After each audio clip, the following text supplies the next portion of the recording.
O candidato á alcaldía do BNG de Santiago presentou esta mañá na estación de autobuses algunhas das medidas relacionadas coa mobilidade que van no seu programa electoral para as eleccións do 22 de maio. Rubén Cela chegou a este punto da cidade na liña 5 e acompañado por outros membros do partido, e dende alí quixo deixar claro que o ben da cidadanía de Santiago debe ser o centro das actividades políticas. Hai que mellorar no que son os espazos peonís, no que son os espazos para as persoas, hai que mellorar na accesibilidade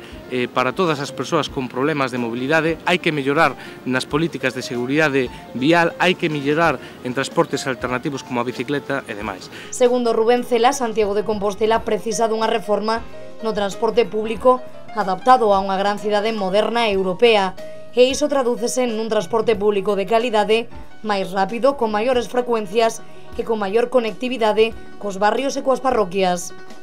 E iso se traduce nun transporte público máis rápido, con maiores frecuencias, con maior conectividade cos barrios e cas parroquias. Nese sentido,